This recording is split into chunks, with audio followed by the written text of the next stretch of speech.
It is a highway well traveled by Canadians, to say the least, as they drive through the United States, the I-75. One young Ontario woman who was taking that highway ended up in the back of a cruiser because she was Canadian.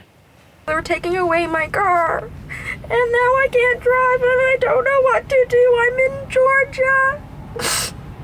Pretty upset, understandably. That's Emily Neal, who calls her arrest last month the most horrendous incident of her life. And she's looking for an apology from the officer who charged her.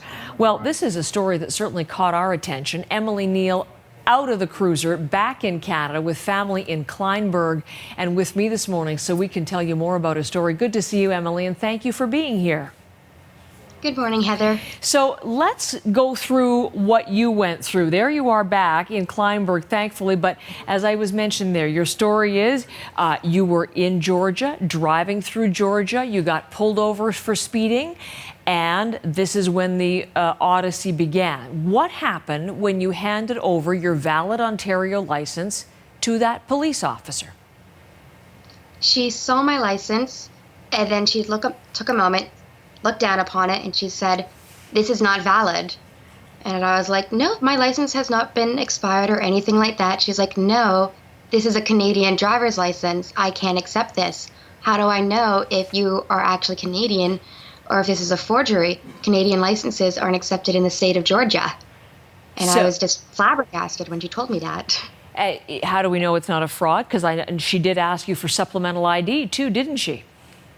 Yes, I did have more forms of ID. I had my OHIP card on me, but my passport, I don't keep it on me when I'm traveling. I like to keep it back in the hotel or back at the home that I'm staying at.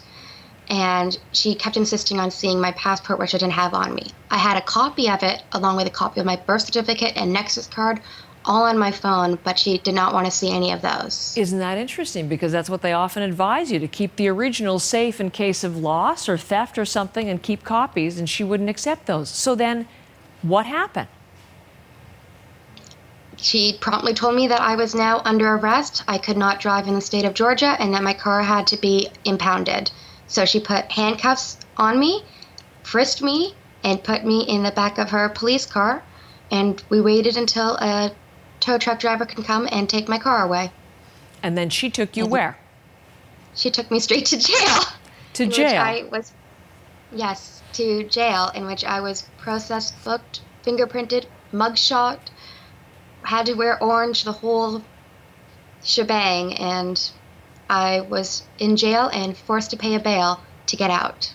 How long were you there? They told me I was going to stay there until June 12th unless I paid the bail, but as soon as I was paid the bail, I was released after approximately 3 to 4 hours. This happened, though, the beginning of April. So they were telling you April, May, mid-June?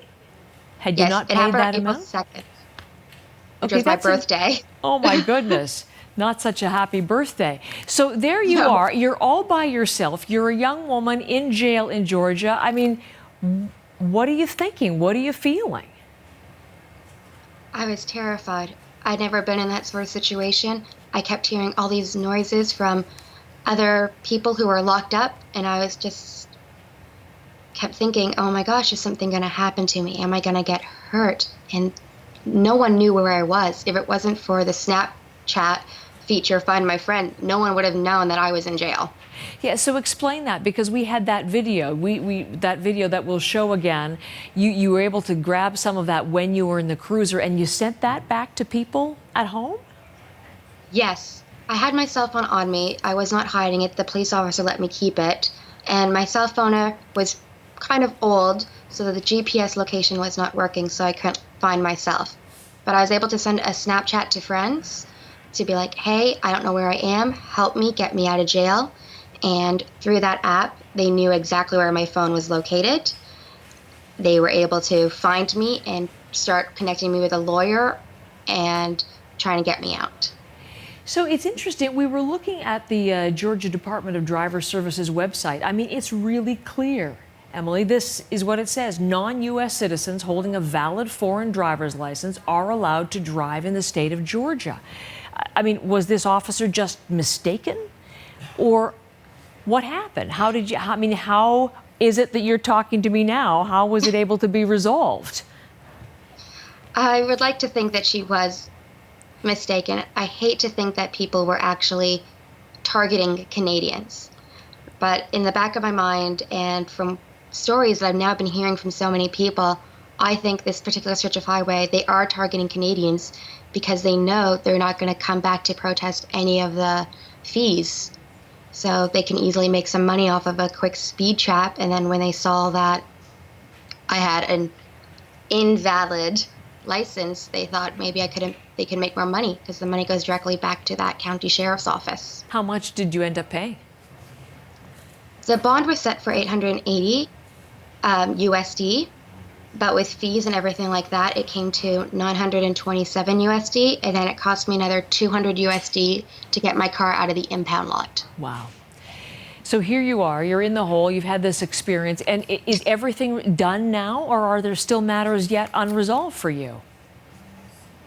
Thanks to so many countless people in the United States and the Canadian consulate, this matter is almost completely resolved. My record has almost been expunged, which is great, and they are mailing me a check with my bond money back.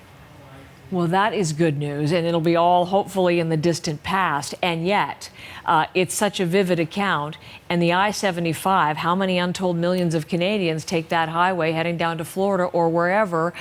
What's the lesson of your story, do you think, for fellow Canadians, Emily? I would say always be aware of the law. You do have the right to have a Canadian license, and you have the right to call the Canadian consulate. I was denied that right, but that goes against the Vienna Treaty. That does not count as your one phone call. They have to call them, and the Canadian consulate can easily clear things up for you. Quite a And price. always make sure. Oh, sorry, go ahead. Yeah. Always make sure. Yep. You have the hard copies of your documents as well. Because the phone, having them saved, it won't cut it anymore. Well, it certainly didn't in your case, you're right. I'm glad you're here to tell us all about it. What a story. Thank you that we can learn from you, and best of luck clearing the record and getting this all over and done with. Thanks, Emily. Thank you. Have a good day.